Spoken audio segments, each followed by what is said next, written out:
Kenya is one of the fastest growing countries in terms of economy in Africa. Despite this, the past few months in 2022 has seen many Kenyans struggling to sustain themselves. Kuna constraint kadhaa zenye zinatuumiza. One ni ile mfumuko wa bei, inflation imepanda, na kama kawaida venye tunasema general rise in price of goods and commodities ina lead to that overall rise in the all prices za commodity in various sectors. So kama saa hii for instance umepata ukienda kurefill gas, previously tulikuwa tunacheza price za 1200, right now is 1500. This thing is enormous for us and something needs to be done. The sorry state of the economy cuts across all occupations. Victor Wandera is a public motorcyclist who makes a living out of the transport business. He shares the same sentiments as Samido. Mimi naitwa Victor Wandera, ni mwanabodaboda hapa Ongata. Kumekuwa na malalamishi sana kulingana na venye hali ya maisha imefika. Mahali imefika si hali pazuri vile, kwa sababu economy imeenda juu, napandishiwa bei za bidhaa.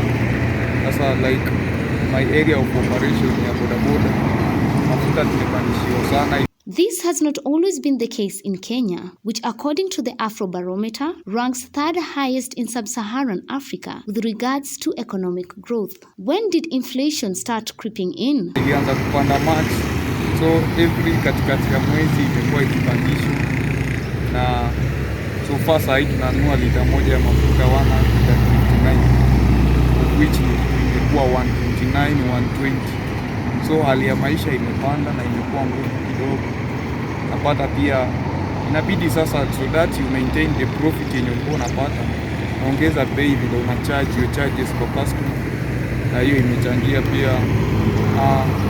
Some of the customers wameprefer so kutembea because kiongeza bei na pia anataka save, so inakuwa ngumu, so tuna lose some customers. According to Charles Mwaniki, a business author of a daily nation in Kenya, the situation has been boiling up since the outbreak of COVID-19 in March 2020. This is because at that time, the supply level was low in contrast with the demand level, forcing the prices of commodities to skyrocket. The Russia-Ukrainian war has not made things better because over $33 million worth of fertilizers are imported. Subsequently, the war has affected the agricultural sector in Kenya, which has resulted to the ongoing food crisis in the country. The irony is how such a vastly fertile country could face agricultural problems. Naitwa Mama Alphonse. Mimi ni mkazi wa Odekasasi. Kwa biashara imekuwa ngumu sababu hali ya maisha iko juu. Tena penye tunaendea vitu za kuja kuuza ni expensive, tena unaenda unapata mala hakuna.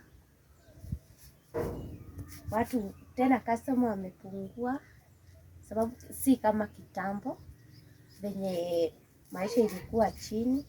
Sai customer anakuja unasikia bei ya kitu iko juu.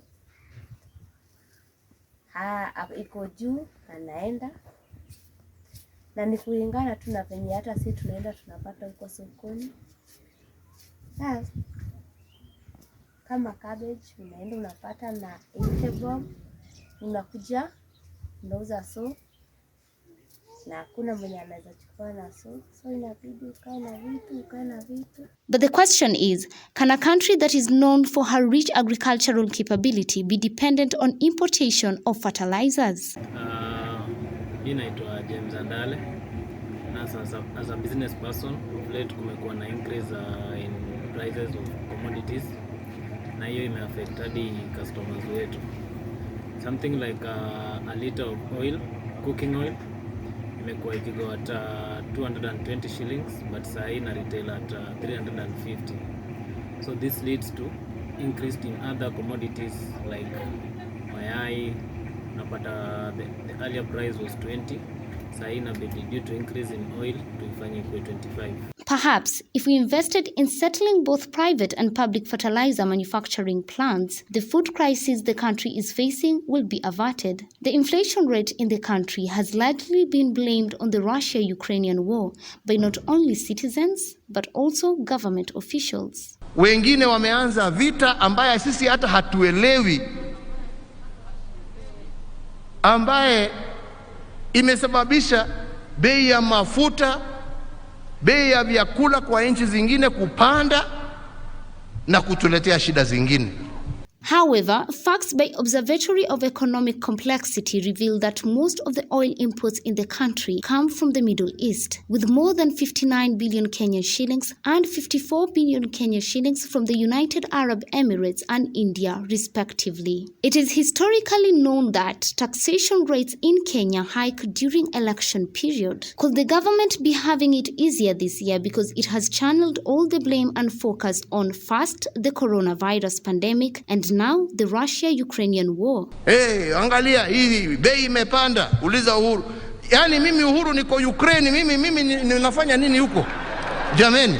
Whatever the root cause is, the effect have clearly trickled down to the common mwananchi, to the point where home does not feel like home anymore. Issue kama rent, unapata most of the landlord revisit rents.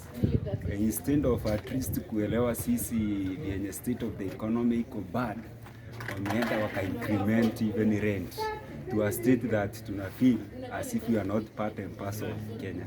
So hizo vitu tuna feel sisi we are foreigners, yet we are indigenous part and parcel of Kenya as in this country. So we are tired.